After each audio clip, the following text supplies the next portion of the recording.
Hey, you're listening to Fat and Greasy Citizens, a podcast about Shakespeare. I'm Fat. And I'm Greasy. Every week we do a deep dive into every act of every Shakespeare play ever written, mostly while drinking. More specifically, I'm Chuck. I'm a former English major and now a digital editor who cares a lot about Shakespeare. And I'm Gabe. Let's do it! Greetings, subjects. It is us, Queen Elizabeth I Trap, welcoming you to Fat and Greasy Citizens. In this episode, Comedy of Errors, Act 3, in which the funny mix-em-ups keep coming. Antipholus of Syracuse is delivered a gold chain that was ordered by his twin brother Antipholus of Ephesus. Neither brother is aware of the other's existence, so Antipholus of Ephesus is arrested because he refuses to pay the goldsmith for a chain he never received. Also, one of them has trouble getting into a house. Seriously, this act is like, what if Mad TV originated in 1589? I say that with disdain. Also, Chuck's dulcet tones shine through in this episode while Gabe sounds as if he's been sucked through a membrane into a different dimension. That's what happens when you record a podcast al fresco. Enjoy. Okay, Act 3 of Comedy of Errors. I texted you that this was a slog because, Jesus Christ, there's some good parts in here, but the first scene is like unbearably, like, we get it, he can't get into his own house. It's like, Jesus Christ. and utterly unresolved. Like, someone's just like, fuck it, don't try. And he's like, okay. Like, I think the biggest thing that I take away from there's individual sentences that I love in this act. I do too. Yeah, but I have a few. But this feels like no one knows if this is Shakespeare's first play or not, but it feels like it because I don't think he knows what to do with Act 3. He's just like, there's no, he doesn't build on any of the tension from the first two. Every possibility where like things could get more interesting, people just walk off screen. Like, it's not an Act 3. It's just like it's like the Phantom Menace where a couple things happen in the middle of the movie, but not in any way to drive forward action. Just like, He tries to get into a house, he makes a few jokes, he walks away. Like, this is a modern Saturday Night Live sketch.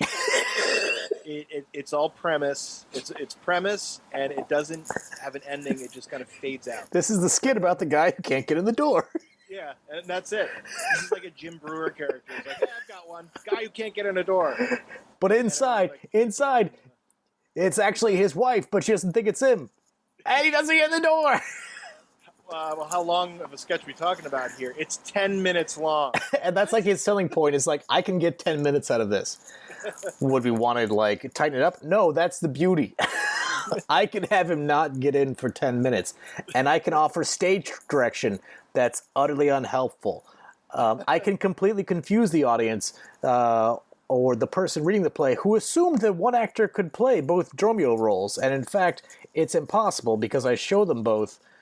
But that means that somehow the audience has to intuit that they're identical twins. It will ruin the play. It's great. From the, like, it broke, like, I don't know about you, but to this point, I assumed that one actor played Dromio and one actor played Antipholus. And there was something about one Dromio, quote, inside and one Dromio outside, and them yelling back at each other when I was just like, I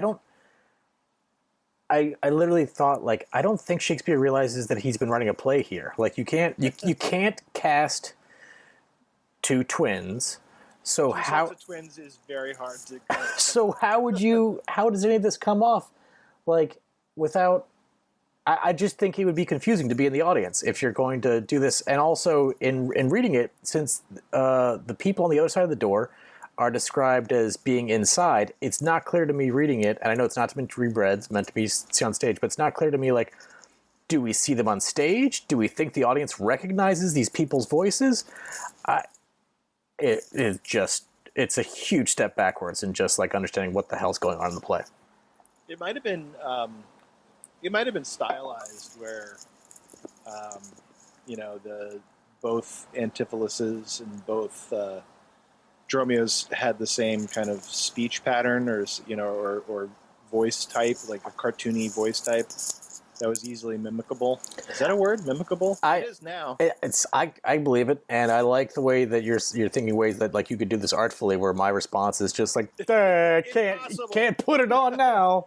No, the only reason why I think that way is because I spent 6 years teaching theater in Harlem with no budget. So like most of my a sub Elizabeth we can't do that, so we have to figure out another way. For our technology was at a sub Elizabethan level, so yeah, so like I could see how you could like costuming is always popular with making people right, quote unquote the same. So like if you had people, two characters, but then you run into like logistic problems. Like, well, why would they be dressed the same if they're right technically from two different towns? Like I don't know, funny wig. I like that you came with this really complex stuff. Like, or I don't know, funny wig. Oh, Dromio, you have the craziest Krusty the Clown hair I've ever seen. But yeah, like it's definitely like this is where the convention of the two sets of twins definitely gets muddy if you don't have some kind of clear way to do it, because obviously this scene requires that. I mean, you can fake it in this scene ostensibly by having the people in quote unquote indoors, literally behind a wall, And you could also find a fun way to do it where like you put the audience's emphasis on Antipholus and have Dromio run around and be Dromio B or whatever else. And you could have fun. I guarantee you someone's done. Yeah, that would actually be a fun way to on the actual SNL side, just say like, it's not that funny, but we're going to break a lot. So it's going to be funny along with us, just watching us try and pull this off. Yeah. Yeah, I can see it I can see it being fun to watch if that's the way that they went. Right. If you're just like, it's a clusterfuck, this isn't actually Shakespeare. This is just bad. Yeah. Yeah, so I mean I can see it working on that level, and to be I just think that this scene in particular, like the scene that follows it, scene 2 of Act 3 is actually more interesting.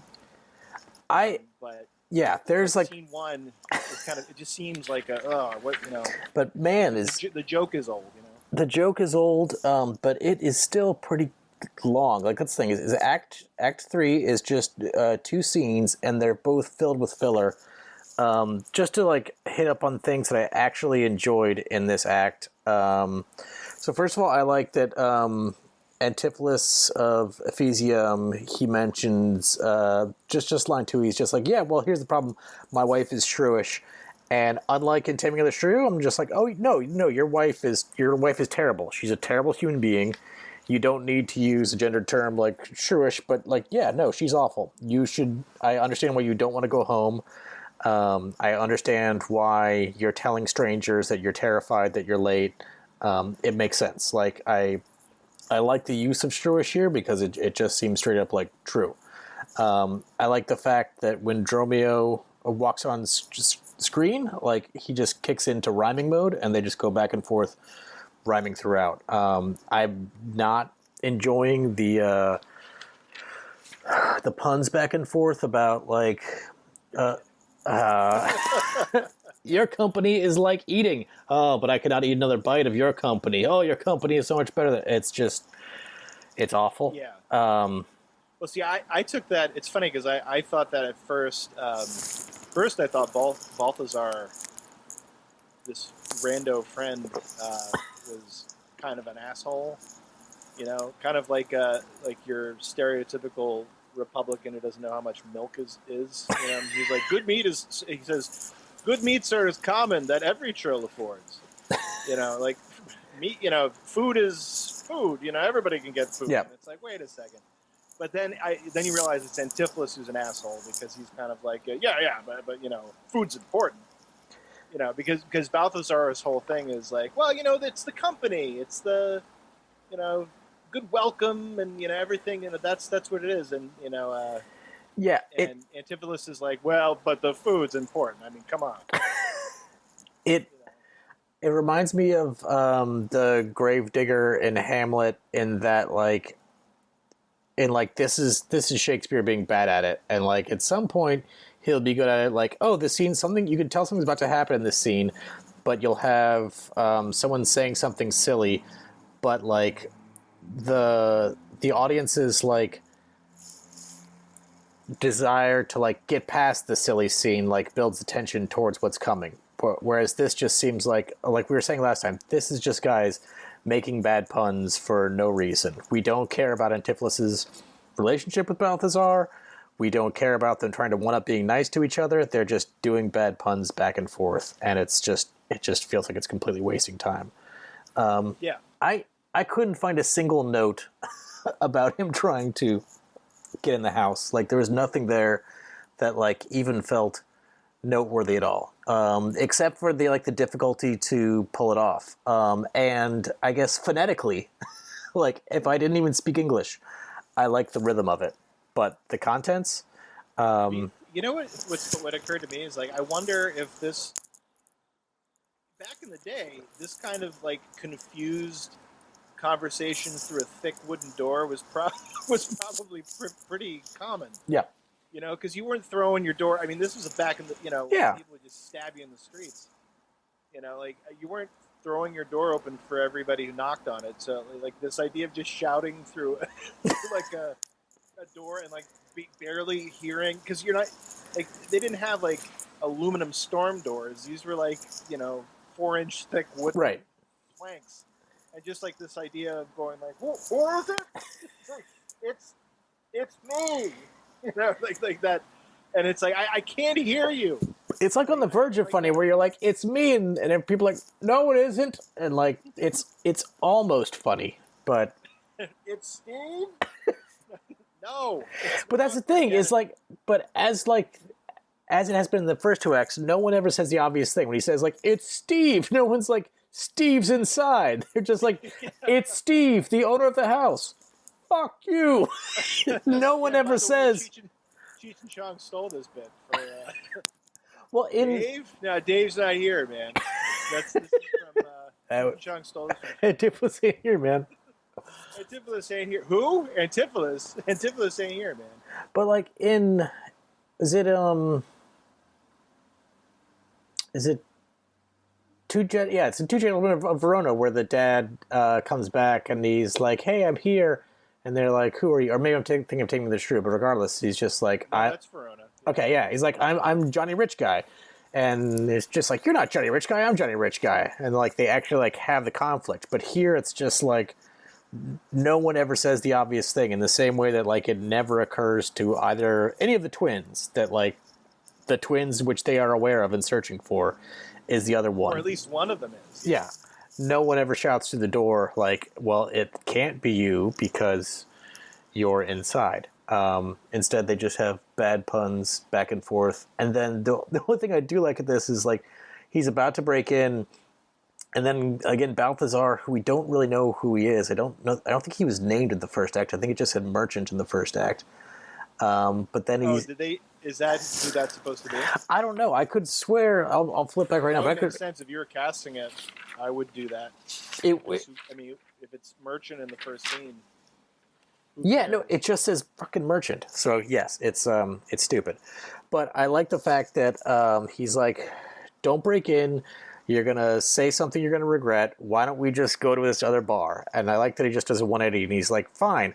And I'm gonna go hang out with this other wench I know who I like." And it was just something at least interesting. He's like, "I'm gonna go find this other lady. She's always been nice to me, and I'm gonna give her my wife's necklace."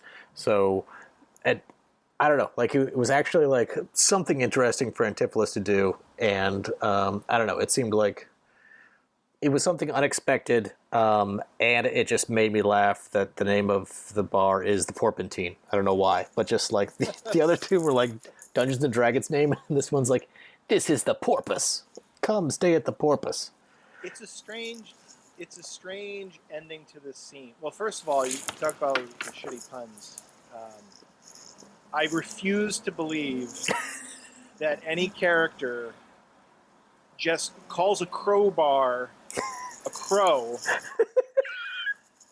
as what you normally call it. Go get me a crow, because that whole that idea is what makes Dromio of Eve mistakenly hear it as an actual bird. It's fucking bullshit. Nobody would say, "Get me a crow."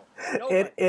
That's exactly when you're just like, no, we get it. Like, we are willing to hear puns, but you can't like so obviously just like say like stupid shit. Like, it's so dumb. And right after that, I wrote on my notes, "I'm in a bad mood," because it pissed me off so much. It was a bad mood. But what I mean, first of all, I think Balthazar's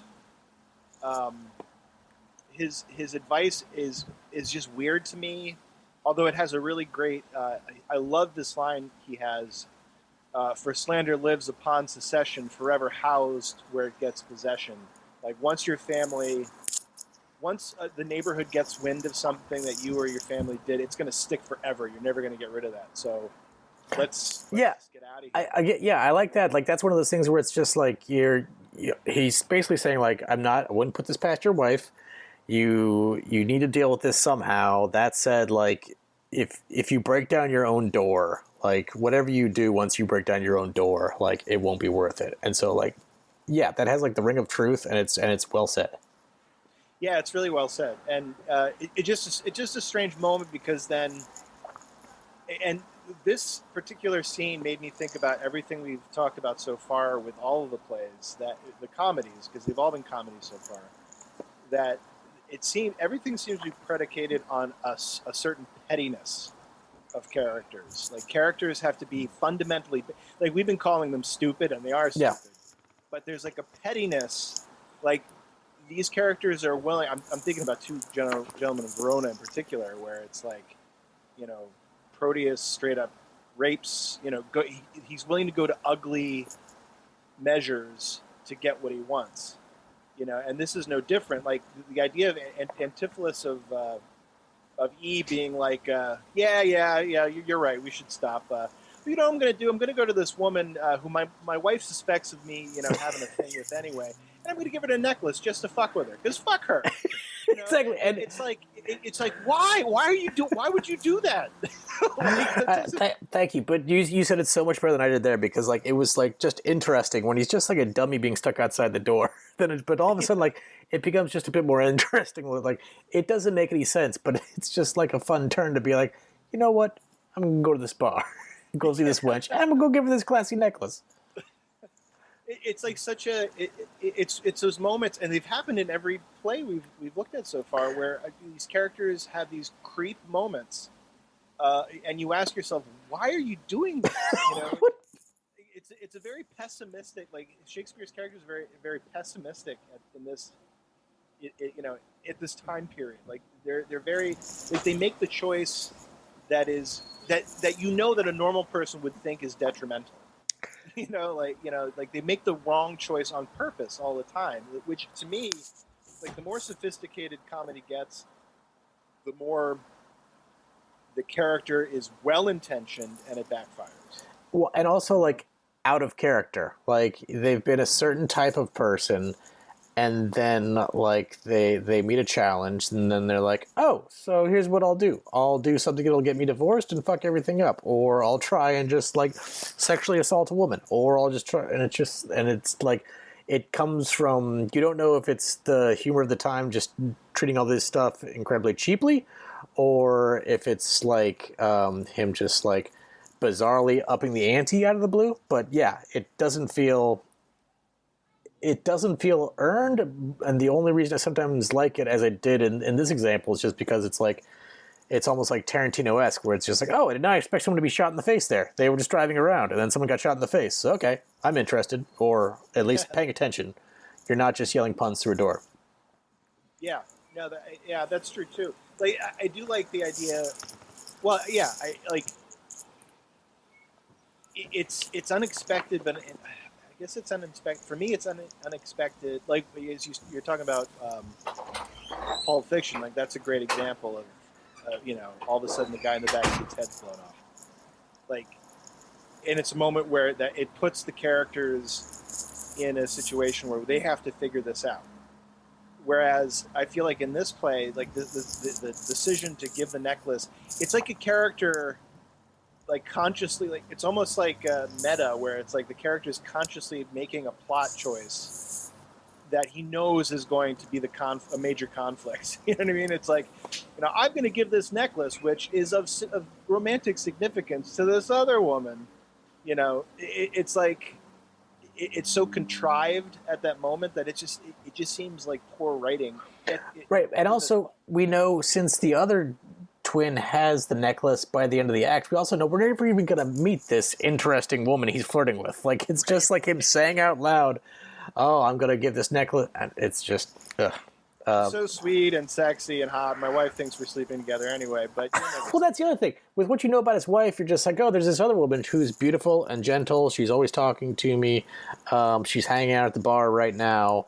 Like, from the audience's point of view, this scene is the only time we've met this twin. You're just like, by all means, go. As far as we know, you don't have children. Just go. Like, we're not.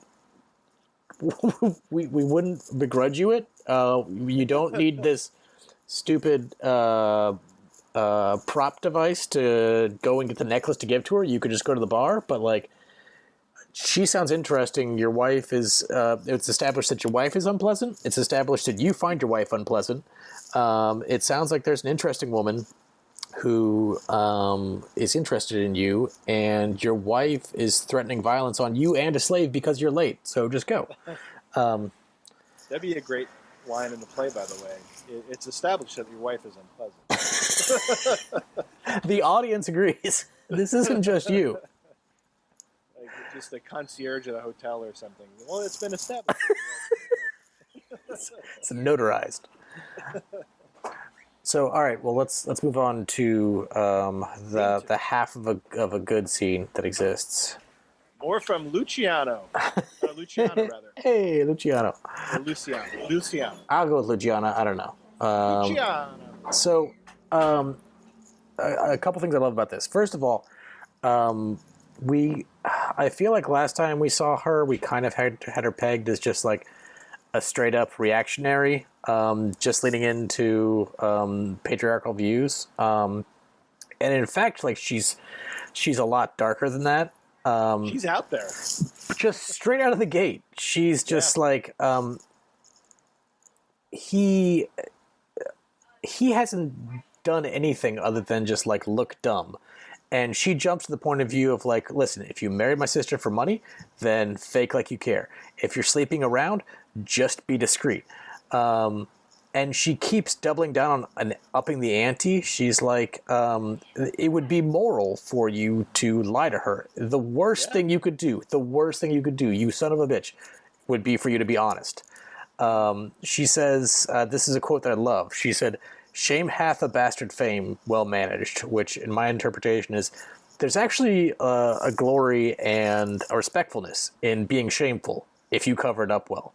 I love this not only because it's great writing, but it's also like her logic is like Iago-esque and it's evil. Like she, like it's great words, and it's just like spinning this web of just like it would be horribly immoral for you to do something as moral as tell your wife. And in no way is she ever going to suggest that like a solution to this problem would be to love his wife for who she is, to stop sleeping around or anything. Like she's like literally like not literally, figuratively, a devil on his shoulder, just saying like, whatever you're doing, however you're being awful, like as long as you cover it up, you're a good person. And it's the first time in the plays we've read where like a woman is this brilliant and evil and complex. Like she's botsed, and I enjoy it a lot. Yeah, we definitely get a hint. Like we got a hint of what her philosophy, like her relationship philosophy was in the first act, where it's like, okay, she's definitely like a women have their place kind of, like she definitely, like Adriana stole that scene because she's so crazy, but Luciana, like I remember when we talked about that, I was kind of on the fence of whether Luciana was right. We thought, or I thought she might be acceptably trying to overcompensate for her sister and coming from a conservative point of view because like she knew how crazy her sister was going to go, so she was like leaning into patriarchy. But I love these sisters; they are like so crazy. And as you say, it gets dark. Like the line that you mentioned, I thought was really great. And she also has one. Though others have the arm, show us the sleeve. Oh, it's so good. And she says, show us the sleeve, which is like her philosophy is women want to be deluded. Mm-hmm. Like you can have your affairs, just we should know about them. That's what makes it good. If we don't ever get wind of it, it's fine. It's great because like she's talking so beautifully while still saying we are simple-minded people. I'm just a caveman. It's just right. It's I know nothing about you. I wish I could come up with a caveman line. It's just like it's so well done, and it's fascinating because like she immediately reminded me of Iago, but it's also notable that like unlike Iago or any of the evil people we'll see in later plays, she has no effect. Like she does a great job, and like it has no effect on reality, other than to make this Antipholus fall in love with him. And I love that his immediate response is like right out of Ghostbusters. He's just like, "Are you a god?" I wrote it down too. Great. Are you a god? When someone asks you if you're a god, you say yes. Luciana. What did you do, Antipholus? Luciana. It's so great that she's like just doing this. She's laying on the crazy as hard as she can to just like try and make him be good. And he's just like, "Baby, are you a god?" It's just, it was fantastic. I love that Antipholus. He says, she's like, "Are you crazy?" He's like, "I'm not mad, but mated," which is reminiscent of Bianca in a much shittier way. Said that about Kate. She said, what's his face? The dirtbag from Taming the Shrew is like, well, being mad herself, she's madly mated. And basically said like, oh, she's going to be horrible for him. Just like anyone who would marry her is terrible. And it was nice to see him use that same phrasing here, but like actually around like, I don't know, just like two people who are equally crazy. It's funny because the note that I saw when I was reading said that mated could have had two meanings at the time.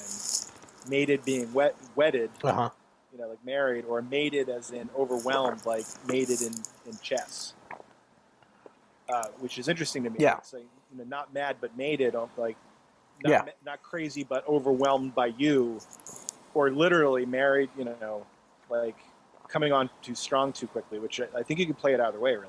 It's an interesting idea. And like, so, but falling in love with someone this crazy, like, it seems like a magical realism version of love that, like, I would love in Shakespeare, like, to just, like, I understand, like, seeing someone this crazy, and, like, if you actually, like, spoke your heart, being like, "Are you a god?" Just because, like, she's completely bots. If she was actually talking to who she thought she was talking to in the situation she was talking to, she would be like talking him into sleeping with someone other than his wife, her sister.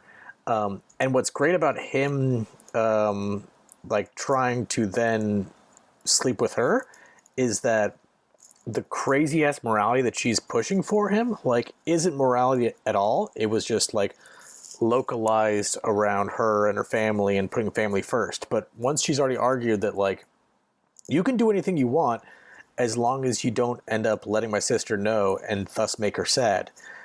And then she's like, "Not with me, you idiot." Right. That if that's the guideline, then there's nothing wrong with saying, "Why don't you discreetly sleep with me?" Like that does not violate any of the guidelines that she put down. See, like, so that was my question, and as I was reading this, because he falls, like, his reaction, as you say, is one of complete reverence. Like, "Are you a god?" Is he falling in love with her because she basically talked him into it? With her dark philosophy, or is he just so? Or is she just attractive as in comparison to her sister, who, as we've already established, Well, that's also fun to think about. Like, so, well, there's like a really kinky way to think about it in that, like, so in the last act, he's such a lummox that he's like, maybe I am married to her. I don't know. I'm gonna go home with this woman. So he goes home with this woman. He's letting himself be convinced that maybe he is married. Then the woman's sister is like, listen, we know what you're up to. It's fine. You can sleep around with whoever you want. She's rich. Just don't tell her you're married, you're rich. You can do whatever you want. And like, if he's dumb enough to think maybe he's married to this woman, and then this woman is not only like saying like this is your wife, but also like as part of this marriage to this wealthy woman, you can sleep with whoever you want. Like if he's just a male bimbo, then like I could see him completely being like, as you say, like talked into it by her. Just like, I don't know how things work in this city, but I'm down. Like, you people are crazy. You people are crazy, but sold. I'm staying. Syracuse, we kill merchants. This is way better. This is a lot better. That I love that. Like, so on the wording front, there's this one back and forth which they have is great where Luciana says, "Why call you me love? Call my sister so." And he says, "Thy sister's sister," and she says, "That's my sister," and he says, "No." And just in one line, they get a great rhyme back and forth. Just phonetically, I love that. Yeah, it is really cool, and also the idea that she doesn't necessarily get it at first. It's like, I'm not in love with your sister, your sister's sister. Yeah. And she's like, she's like, I can't remember what she says, but he's like basically like, no, you. I'm talking about you. But it's great, and that like they both seem to like overwhelm each other back and forth with like pretty words, which is really cool to say. And then just, I just love that at the end of their back and forth, she's just like, okay, I'm gonna go ask my sister. Like, yeah, she definitely didn't expect that reaction. Because like I could be misreading the scene, but like the beginning of the scene is her saying, do whatever you want, just don't let my sister know. Then he talks her into essentially being his bride, and not only does he talk her into it, but she's gonna go check with her sister. Yeah. Like there was one rule. You can do any evil thing you want, just don't tell your sister. And she's so out of the. I just want to read the actual line because I find it really funny. She's like, "Oh yeah, I'll fetch my sister to get her goodwill." Like, sis, just I'm gonna say some things and just let me finish. I was talking to your husband for 5 minutes, and here's what I'm thinking. I feel like that scene there is like 95% of what is good in this act. Is there anything else that you had in here before we get to the fat jokes? No. After that, it's just there's I imagine rim shots after everything that Dromio Abess says. So one of the 2 pages. So to our listeners who haven't read ahead, there is like literally like 40 lines of fat jokes after this about some woman who is allegedly trying to get Dromio to fall in love with her. She's always off stage. She's just described fat in 100 ways. And one of the craziest things is Antipholus goes from like doing everything but having hearts in his eyes to just starting to talk with his slave friend about endless fat girl jokes. Like he goes from like the pinnacle of romantic love to just like fat joke pun 1, fat joke pun 2, fat joke pun about the world, which goes on for 40 lines where they literally do the song from Animaniacs about every country in the world, but everyone is a fat joke about a girl. It's atrocious. It's funny you should mention that because I don't know if you saw the one Colin Quinn special where I think it was the last one he did. I didn't. Where he ends on an imagined scene in a bar where every person in the bar is one of a country. Uh-huh. From around the world, and basically imagines this fight among them, and it just reminded me of this kind of like, well, Ireland's kind of this thing, and then and I was like, holy shit, like this is that bit where it's like, well, where's Ireland? It's in Iraq. You get it? It's also funny. You can tell Ireland's a shitty ass. You can tell that Shakespeare's audience understands geopolitical events at the level of like a New York Post reader in 2002. They're just like at like Axis of Weasels territory, or like they're just like France, fuck those guys. Spain, fuck those guys too. And there's they can name all 4 places in the world. It's basically Ireland, France, Spain, and all of the Americas. Like that's the only places they understand. And each and all the jokes suck. But they're all about like narrow things that happened 6 months ago. They're like, yes, her ass just had an armada that had a big white sail on it. It's just like, and it's like the one thing was. And as you say, the jokes suck because like the metaphor is kind of not great, because it's like the Americas are the nose that's dripping pus and shit into the mouth of Spain. But the pus is, like sapphires and jewels and stuff. It's like what are you talking about?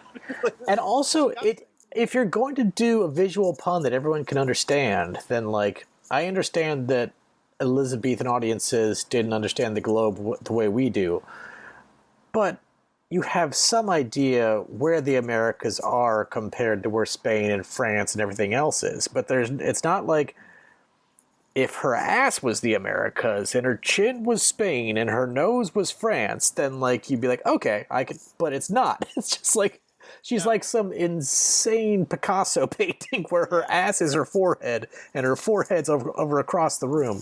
It's just like whatever the lewd stereotype or whatever about that country is. Like I think the last joke is, what about Belgium? And Dromio says something like, yeah, I didn't look down that far. As if it's like, wait, so Belgium's a vagina? What are you talking about? Like, what are you getting at, Dromio? A belly button? And also you want to like say like cut, and just like Shakespeare, here's a fucking map. Show me where you think Belgium is, because I don't think you fucking know.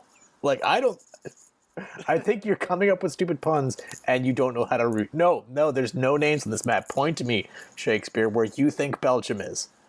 Bear in mind, this takes place in Italy.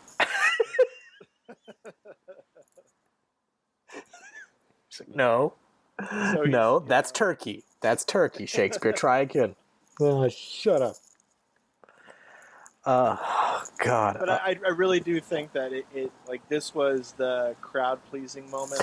Oh yeah. Where it's like, here's some fat jokes, and then so it's like fat jokes. I do in Belgium. Like, but we're gonna shit on France and a bunch of other places, Spain. And here we go. Shakespeare Dice Clay got up. And, just like, I know a girl in Spain. So it goes on for literally 50 lines. We noticed last time that these people who are aware that they could be kidnapped and tried for treason at any moment just are walking around like idiots. Antipholus says out loud, "This place is crazy. I gotta get out of here. Dromio, go find the first ship that you can. He literally says, if there's any wind whatsoever, we're getting on a boat. Okay? If you find a boat and there's any wind, we're getting out of here." And then says, "I'll be walking on the mart." It's just like, I'm gonna go to the most crowded place and just hang out there. The place where obviously nothing bad ever happens in Shakespeare. I'm just gonna go to the most crowded place I can. That's the thing. He says before he does that, he says, well, everybody seems to know us, but we don't know anybody, so we better get out of here. So I'm going to go to the crowded place. Because everybody seems to know. Like it's like, all right. Again, one of those decisions where it's like, you don't have to help the plot. If it's a good plot, it'll do it by itself. Right. You don't have to make decisions that like all these characters are like eager to end the play as soon as possible. Like I want to complicate this as soon as possible. I want to get the story moving. then at the end, and on that note, people in this city exchange money like idiots. They're always like, "Well, here's your goods. I'll come over for dinner in 3 days, and then you'll get the money there." But I do appreciate that it's so dumb that even Antipholus of Syracuse says, "No, let me pay you now, you idiot." Like, what? Just in case you don't see me again and you don't lose your money and your necklace. And the guy's like, "Ha, you're crazy. All right, goodbye." And I at least appreciated that, because everything else is like beggar the imagination of why they would keep doing these dumb things. But that feels like him trying to push back against like this crazy town and be like, you're giving me something that you're giving me jewelry. I don't know you. I'm telling you, I don't know you. Let me give you money because I'm not gonna have dinner with you. And the guy's like, whatever. That was Angelo, right? Because Angelo had one of my favorite lines after in scene 1 where they talk about, well, food is greater than the welcome, and the welcome is greater than food. Then they don't get admittance to Antipholus' house, and Angelo says something like, "Well, looks like we're not getting food or welcome here." Like it's a funny place line where because he said nothing up to that point. Yeah. It's been Balthazar and Antipholus and Dromio, and then out of nowhere, this character is just standing there saying something like, "Doesn't look like we're getting food or welcome, huh, guys?" It's just a funny thing to say. Shut the fuck up, Angelo. Go make your necklaces. But yeah, in review, like someone in Act 3 should have had some fucking idea what that was going on. If we had one slave understand what's going on, if Angelo knew what was going on, or if the father were to walk on stage, the father who has like an hour left to like get enough money to not be put to death. Yeah, how's he using his time? He had a day to figure. I don't think he went anywhere because he's just ready to die, and he does not want to meet his idiot sons. He decided, yeah, that's it. He decided that. Which, like, the fact that like so there's like a nice symmetry between the two twins, but both twins just end up being like, fuck it, I'm going to walk away from what I started at the beginning of this scene. The twin A says, I'm going to get in this door, you're not going to stop me. And he says, fuck it, I'll walk away. Twin B says, are you God? You're the most beautiful woman I've ever seen. You've got to, I don't care that your sister says she's married to me.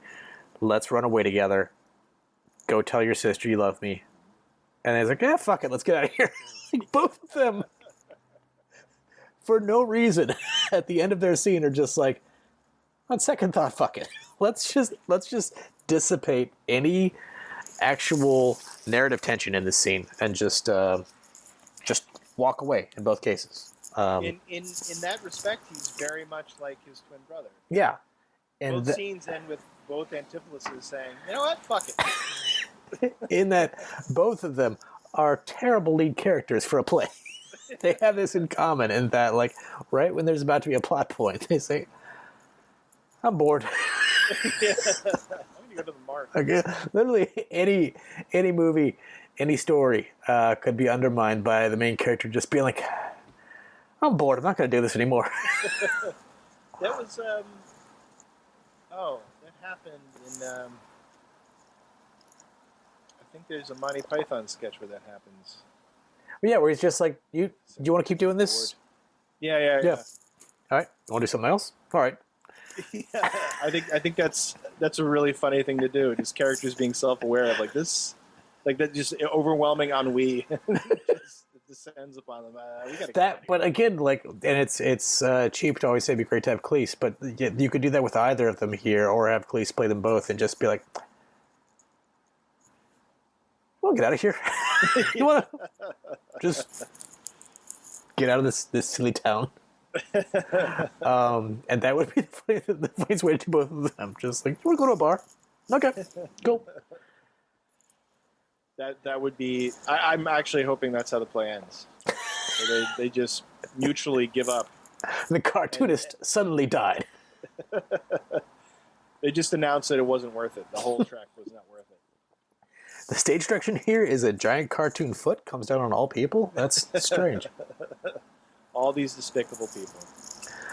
But this is like one of those things where I understand how this was funny to someone concurrently in 1594 or something. I don't understand when I read that like people have laughed their asses off at this play for 400 years. Like the idea of like in the 1920s, anyone reading these jokes about 3 European countries being related to a woman's body parts, like I just don't know. I don't understand how those jokes can land or are any good. I don't know. This act sucked.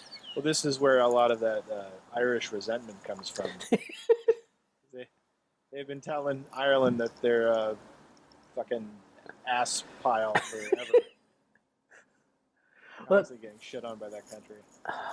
And well, it just along with everything else, it had that same stupid Elizabethan thing they always have, where it's just like, oh, she was so white, just like Would did she have any body parts or the oh, she's so white? This white as the cliffs. Ooh. This was when when Dromio of S is describing Nell, not the wolf Nell, not Jodie Foster Nell, but Nell. Not Nell Carter. Nell. Not Nell Carter. Although although he does describe her as dark, but dark and dirt in terms of dirt. And what's funny about that is I think Antipholus says something to the effect of, but it goes back to your saying, like a beautiful woman is associated with white things. So we've read so far in these plays. And this one, Antipholus says something to the effect of, well, a little water would take care of that. And Dromio's like, no. Nope. He says something like an entire, like the Amazon or some kind of, I can't remember what river he mentions, but like not even that. Get rid of the dirt that's on this woman's face. he talks for like 10 lines about how greasy she is. Yeah, greasy. How he could light. You could just burn candles on the grease from this woman. It's disgusting. How big is she? Like you expect that's what it's going to be. She's as big as a globe. And of course, I think that's probably a reference to the theater too. So he probably got a huge ovation. Shakespeare was a real prostitute. Like he was a real like whore for this stuff. Like putting in references to the globe and all and different countries. Like he was playing the audience. Well, yeah. Well, this is crowd pleasing stuff. You were talking about last time about like writing it so you had a joke every 10 seconds. You could tell him when he just gets in trouble. He's just like, and the French suck. Am I right? That's basically it. What do you think, Hamlet? I think the Irish are dirty animals. Okay, but to the plot? Oh, well. There's a really long bit that Lenny Bruce did called The Palladium, and it's about this American comedian who goes to the Palladium in London to play a gig. And he's all cocksure. He thinks this is his big moment. He's going to make it in Europe. He's going to be a big star all over the place. And he gets, he's booked on this night, and he follows this. It's kind of like a cabaret, and he follows this woman who does these like emotional, crowd-pleasing numbers. Like these like maudlin, like sad songs, and Lenny Bruce is like, you can't follow that, you can't. And so this comedian comes out and tries to follow that and bombs miserably. And at one point, in desperation, he just goes, "Screw the Irish!" Right? He's like, it's that same idea. It's that same idea. It's like, hey, the French stink. Am I right? Like, I love that. I love that desperate comedy where it's like, I know what these people want.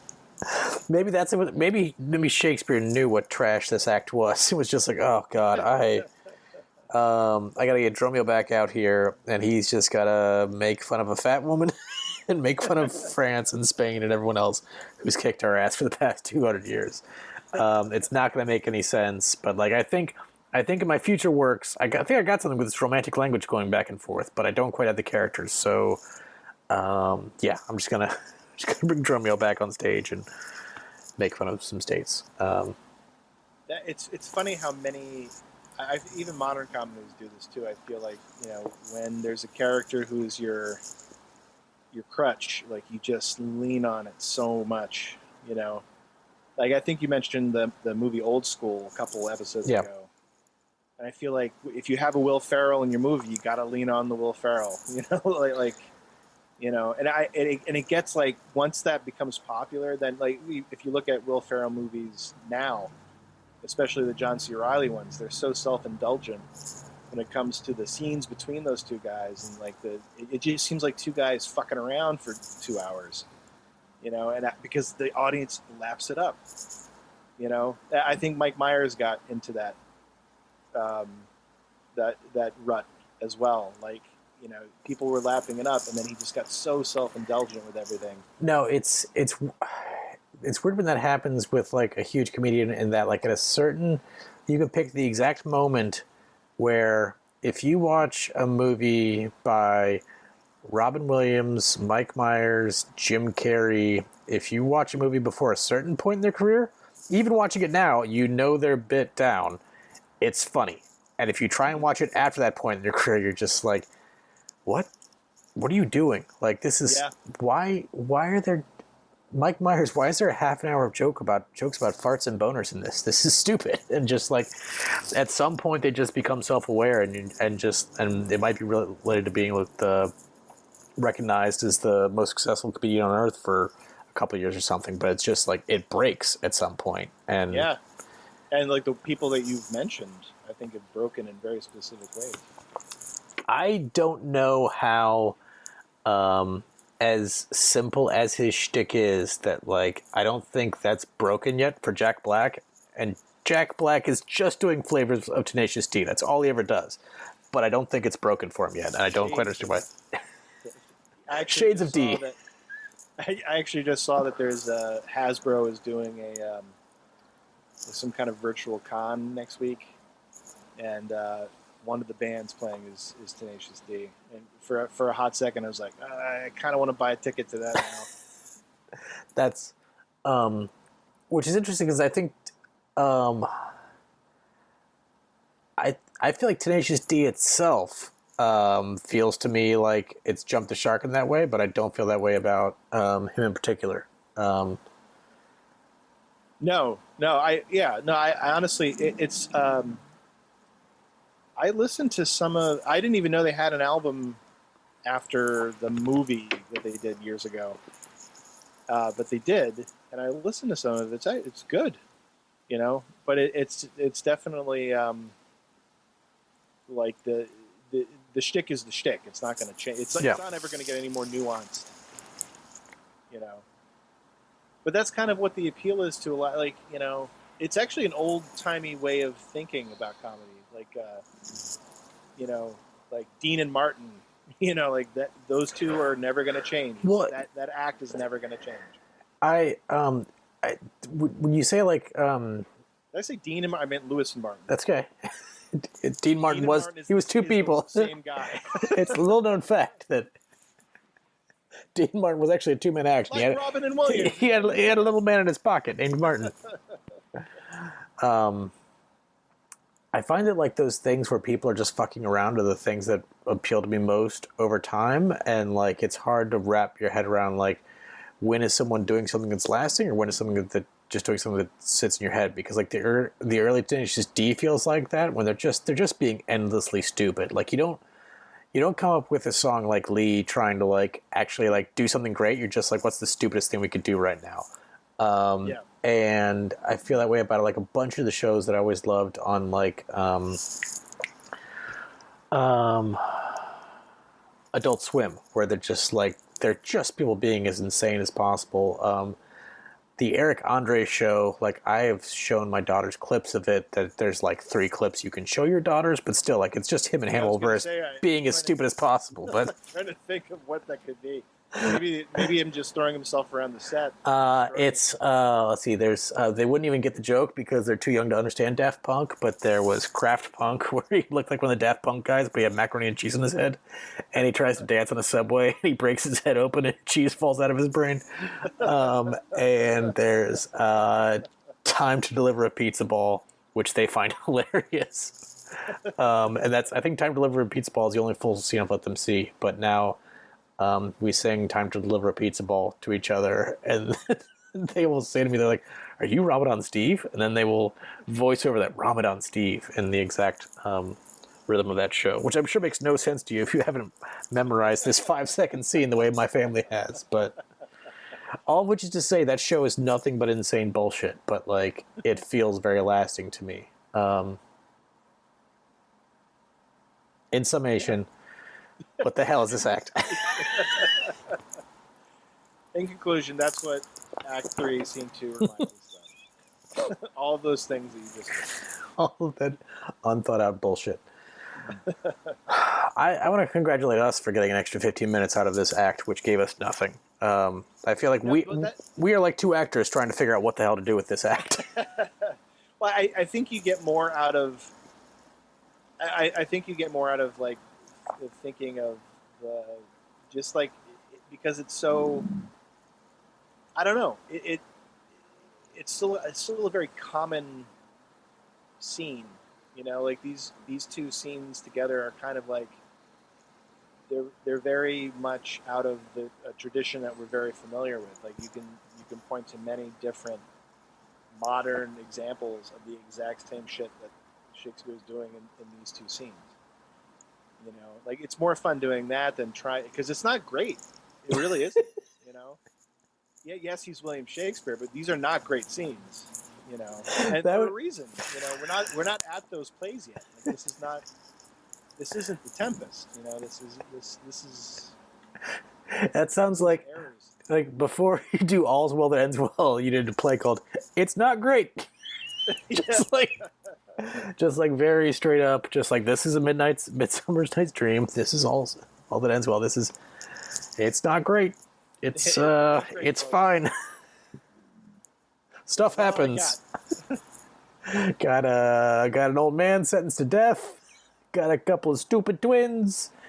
Got two crazy ladies and two more stupid twins. So that's what I got. Wonder, you know, it's like because like we laugh about it, but I wonder if like toward the end of his career, you know, right around when he's writing things like The Tempest, he had to have some fans who were like, "Oh, I missed the early stuff.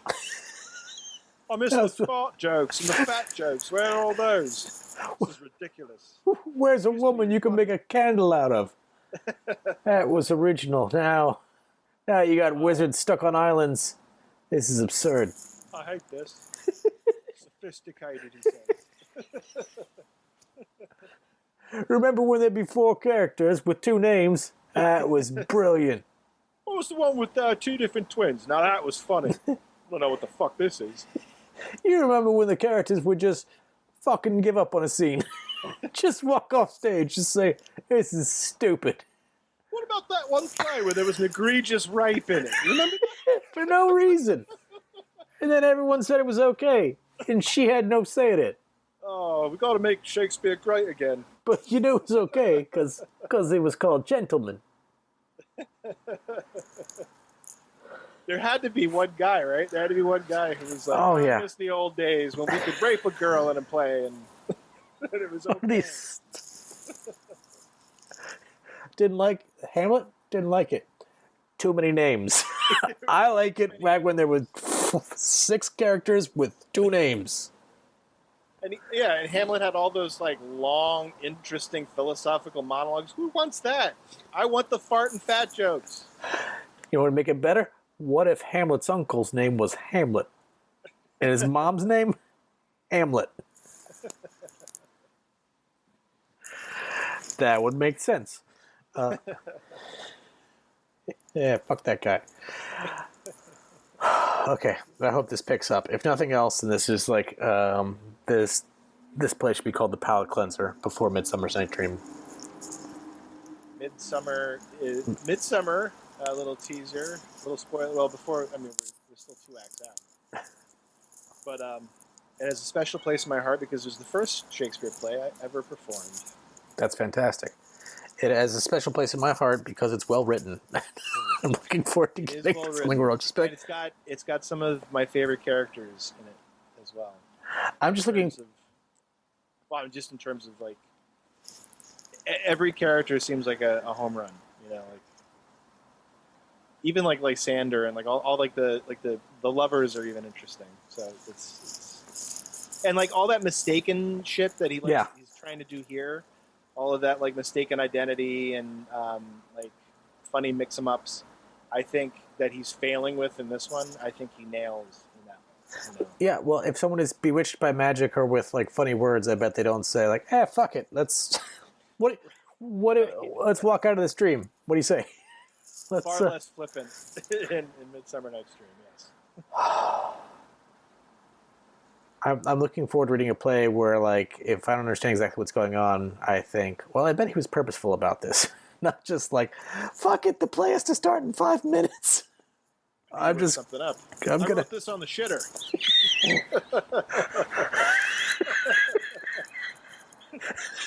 That was a comedy. You know, there's like, or a comedy bear, so, or I wrote this on the shitter, or a comedy bear. oh, I want to be an English professor. Just to try and pass that off with the kids. The original title, in some folios.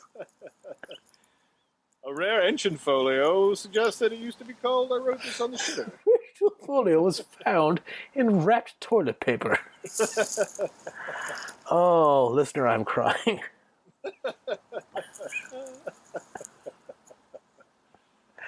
Oh. Dog shit. Absolute. Just dog shit. Okay. All right. Should we call it before I shit myself? Yeah, let's do that. Fun fact, as queen, I never once used the toilet. All of that busyness was handled by God. Fat and Greasy Citizens is presented by the players Chuck and Gabe. The theme song, A Robust Crew, is by Darren Curtis. Next week, Act 4 of Comedy of Errors, and for me, a llama tree of starers. Ooh.